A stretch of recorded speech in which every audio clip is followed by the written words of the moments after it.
این آقا این آهنگ مرغ سحر رو اینا کی خونده در ابتدا؟ خودم.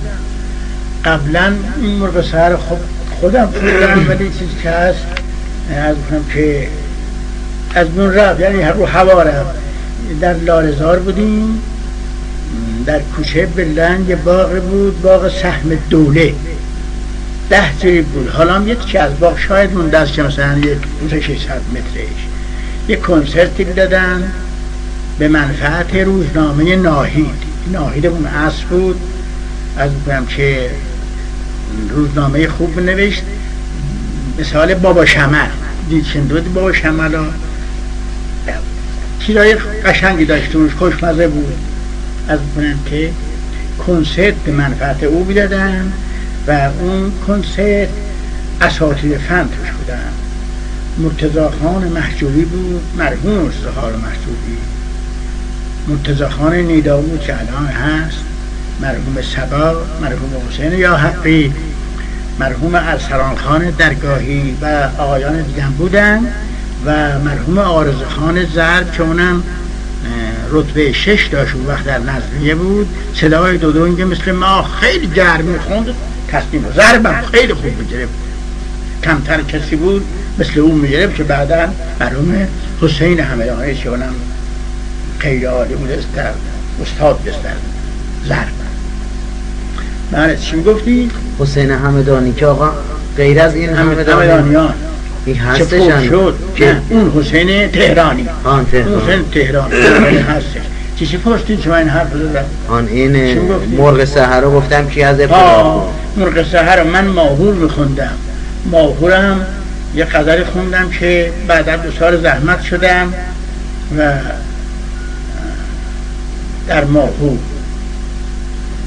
از اول ماهور گرفته از بکنم که مرتضی خان نیداود شروع کرد زدن و درآمد ماهور رو گرفت و بعدم به اصطلاح یه تیکه پروانه زد توش و بعدم یک گوشه از داد زد و بعدم رفت برای شکسته خیلی زد و دلچش هم شروع کرد و در دلچش چند گوشه کوچیک هم هست که اونم به اصطلاح ماوراءالنهر است که حالا بهش چیز دیگه میگن، چیز دیگه بهش میگن خاوران. ماوراءالنهر است بهش میگن خاوران. این گوشه ها رو زده، خلاصه کار نداره به تیکه ها. رسید به عراق، به عراق رسید، مرتضی خان پیانو زد. عراق را من خوندم به اوج و وقتی که تمام شد یه مزرعه ما انداختیم، دیدیم یک کسی کوتاه قدی بود و کلاه پشمی سرش بود و یک بغل چیز گل داره آرام میاد. اونجا که سن بسته بودن، چیز اتاق که نبود، سن بسته بودن توی باغ موقع سهم دوله. آمد و پرده میخواست بیفتد که اینا که اومد دوباره پرده رو رفت بالا و گفت که حضرت اشرف از طرف حضرت اشرف مرحمت شده است که خودشون هم بودن. از بکنم که یادم نیست حالا اسمش یادم رفت الان، گفته بودم برای شما. من خلاصه رئیس الوزراء اونجا بود و وزرا و وکلای مجلس امرای لشکرچی و دوله و چو سلطنه اینا بودن که من غزل رو خوندم. و یه شعرش هم مال وکلایی بود که مجلس ما را هر آن که دید به دل گفت ملت جمع حسن انتخاب ندارد و خواجه پی جمع مال و توده بدبخت هیچ به جز فکر نان و آب ندارد. بله، خانه خدا یا به فکر خانه خود نیست یا خبر از خانه خراب ندارد. بله، این غزل خونده شد و زور به پشت حساب مور زد و گفت حرف حسابی دیگر جواب ندارد. فرخی از زندگی خوش است به نانی گر نرسد اون هم اضطراب ندارد. مطلع غزلم این بود، حلقه زلفی یادم اومد، حلقه زلفی که غیر تاب ندارد تا چه کند با دلی که تاب ندارد. کشمکش چین و اون وقت بر انقلاب خوندم در اون وقت که مخبر السلطنه هدایت رئیس الوزراء بود. خوندیم کشمکش چین و اضطراب بشر چیست گیتی اگر حال انقلاب ندارد.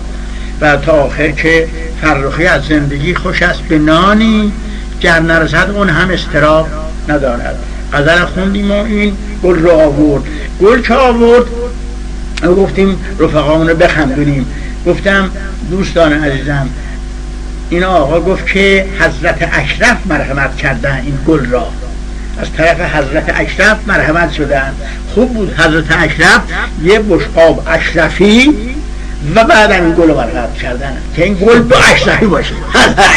این حضرت اشرف یه بشقاب اشرفی هم برای تا، ولی دیدیم خیلی پلو پلو جایی برای دهقان تهران مصور اینو تو کتابش نوشته، تو رزومش نوشته است. اون وقت مخبر اطلاعات بود. در اطلاعات اون وقت هفتگی شرط داده است که اولین شبی که تاج را دیدیم در این کنسرت بود.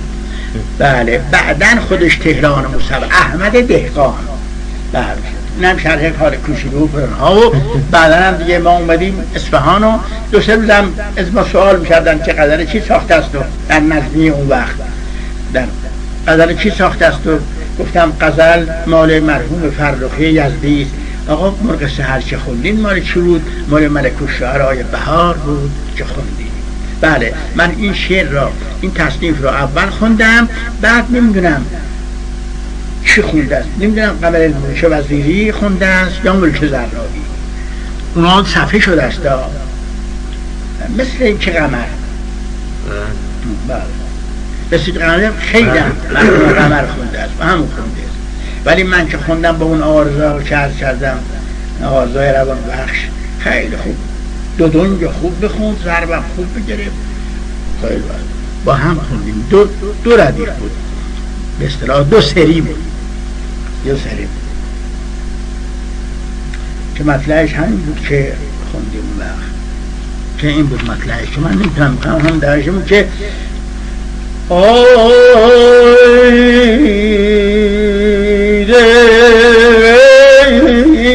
که خط کردیم مرغ سحر نال سر کن، داغ مرا تازه تر کن، زاه شرر بار این قفس رو بر شکن روزی رو زبر کن، بلبل پر بسته ز کنج قفس درآ،